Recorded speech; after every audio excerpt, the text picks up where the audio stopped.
Oi,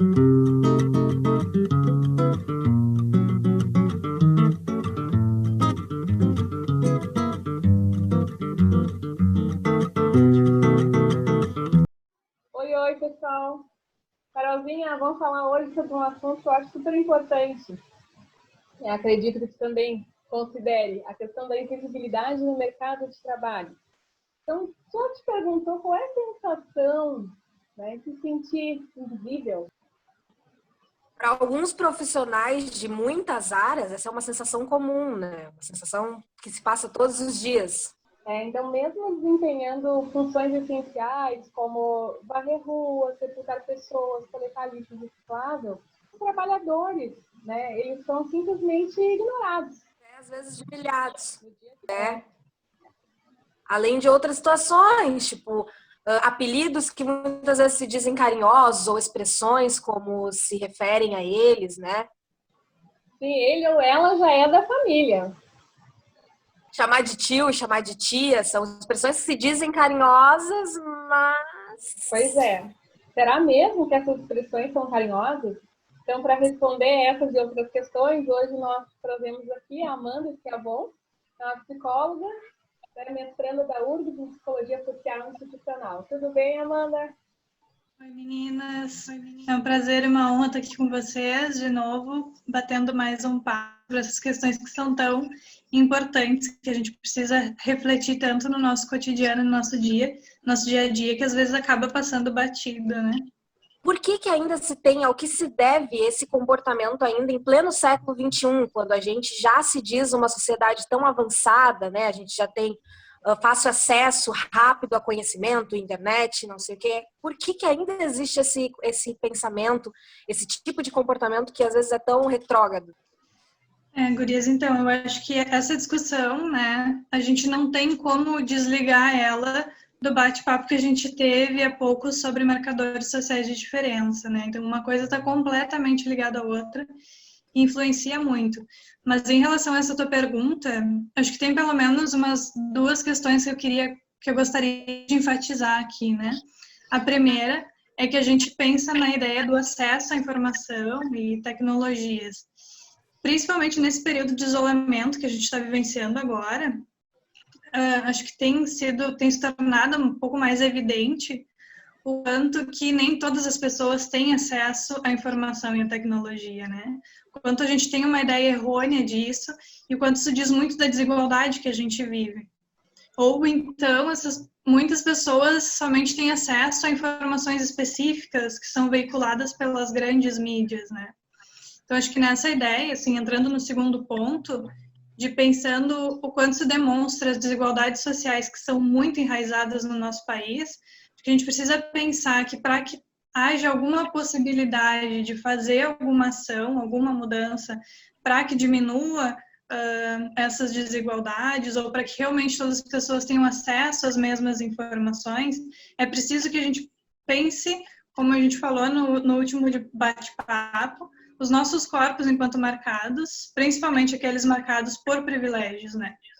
Muitas pessoas se privilegiam das desigualdades e poucos querem realmente repensar esses privilégios e abrir mão dos privilégios que têm. Então, vai ser meio difícil a gente conseguir pensar sobre esses serviços e trabalhos que são invisibilizados se a gente não pensar nos privilégios que a gente tem, nos privilégios que outros trabalhos proporcionam, né? Falando nessa questão de privilégios, né, na expressão que nós utilizamos agora há pouco, do ela já é quase da família, geralmente uma expressão utilizadas para empregadas domésticas ou babás, né? Então, esse cenário a gente viu agora nessa época de pandemia, né? Que as pessoas que detêm desse tipo de serviço, que dispõem desse tipo de serviço, mesmo em meio a uma crise, a um momento tão crítico como uma pandemia, não abriram mão desses serviços, né? Em sua maioria. Né? Então, de que forma você enxerga essas expressões carinhosas, Amanda? E por que não, né? Por que essas pessoas não abriram mão, já que consideram essas pessoas da família? Deve considerar a saúde daquela pessoa, como considerariam os familiares. Exatamente. E é bem difícil de encontrar uma resposta exata e definida para essa pergunta, né? Mas ela me faz pensar uma série de controvérsias nesse assunto, assim. Acho que a primeira delas é a questão da invisibilidade e precarização desses trabalhos, como é a ideia de trazer hoje para discussão, né? Como a ideia de vocês, que é um serviço percebido como um serviço fundamental, mas que ele não é reconhecido nem remunerado como tal. E que normalmente são pessoas específicas que podem exercer esse trabalho na nossa sociedade, né? Se a gente for pensar nos marcadores dessas pessoas, de pessoas que são babás e empregadas domésticas, como tu trouxe ali, possivelmente a gente vai ver alguns marcadores bem específicos, né? Muitas vezes marcados por opressão. E a segunda questão que eu acho importante da gente ressaltar aqui, eu vejo principalmente mulheres, mães, que precisaram continuar trabalhando online nessa pandemia e não tem com quem deixar os filhos. E para isso precisam recorrer à continuidade do serviço da babá. Aqui a gente tem uns dois tipos, né, de desigualdade de gênero, assim, né? As empresas que não se interessam se a mãe precisa cuidar de uma criança 24 horas por dia dentro de casa enquanto trabalha. E, ao mesmo tempo, a gente também não pensa que muitas vezes essa babá e essa doméstica também tem criança nas suas casas e também não tem com quem deixar os filhos e acabam tendo que expor os próprios filhos ao risco, né? Porque, afinal, elas precisam sobreviver economicamente. Então, nesse exemplo, a gente tem, como eu comentei ali, diferentes tipos de desigualdade, mas principalmente trazendo dois tipos de desigualdade de gênero. Um deles, o da babá, possivelmente está acoplado a outras desigualdades também. Então, vocês reparem, assim, né, o quanto esse sistema opressor, o quanto ele é perverso, que faz com que a gente repercuta um tipo de opressão que a gente também vivencia, muitas vezes, de alguma forma.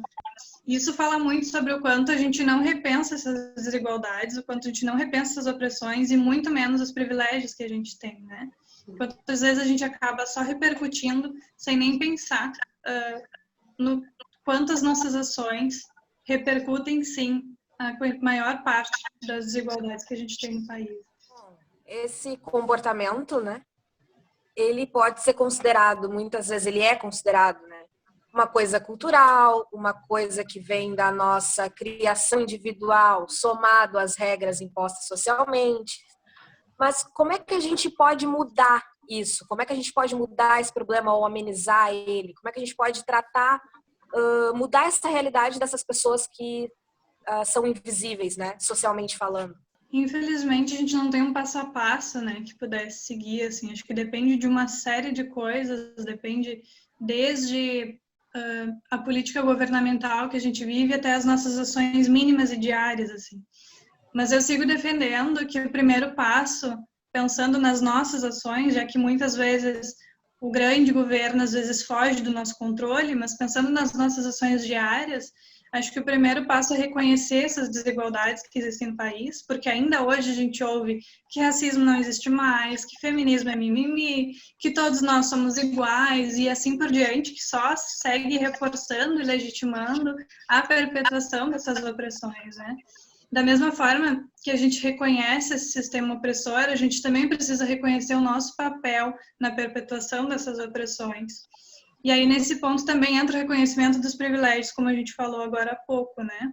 Acontece que entre reconhecer os privilégios e realmente querer e conseguir abrir mão deles, tem um passo gigantesco, né?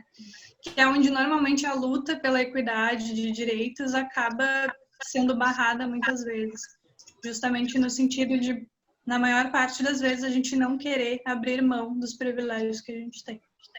E, Amanda, pensando na questão das gerações futuras, quem sabe uma alternativa, é possível inserir esses assuntos de humanização, empatia, ética, de forma interdisciplinar, lá na base, lá no ensino fundamental, né, nos anos iniciais, onde a criança está se construindo como um ser pensante, né, entendendo os seus espaços, os seus direitos, os deveres.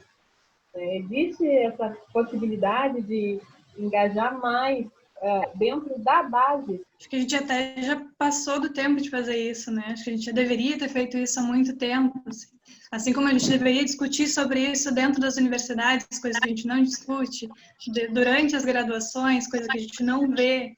Então, vai só perpetuando, né? Enquanto criança, a gente não fala, na escola a gente não fala, na universidade a gente não fala. Então, o quanto isso só vai perpetuando, mas o quanto é fundamental pensar sobre essas questões já no ensino básico, né? Reconhecer as diferenças, desde crianças, de uma forma lúdica, por meio dessa lógica dos marcadores sociais da diferença, né? Assim como aprender também a lidar com as próprias emoções, assim como outros assuntos que trabalhem desde as questões mais subjetivas de cada um até as questões sociais mais abrangentes, mais amplas, faria com que a gente se relacionasse de uma outra forma, tanto com a gente mesmo quanto com os outros, né? Desde aprender a respeitar o próprio espaço, o espaço do outro, saber identificar o que a gente está sentindo, identificar o que está acontecendo dentro de uma determinada situação, identificar que isso é opressão, identificar que isso me machuca e saber falar isso, colocar isso, né?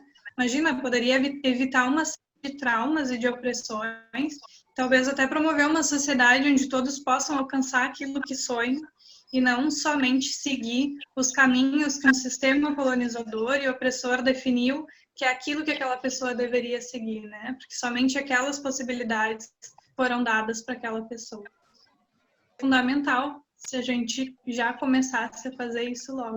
Talvez se desde pequenos a gente conseguisse, tivesse esse conhecimento, a gente não teria talvez essa bolhazinha tão fechada de enxergar só o nosso próprio mundinho.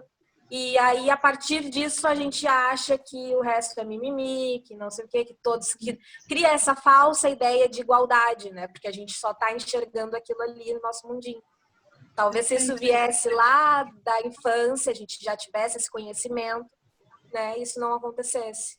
Exatamente, assim como essa ação de vocês agora, né, de começar a trazer essas discussões para cá, sair um pouco só desse alfabeto acadêmico, assim, né, parar de falar disso só dentro da academia, onde muitas vezes nem dentro da academia é falado, mas para que se espalhe mais por outros ramos em outros locais, né, quanto isso é fundamental também.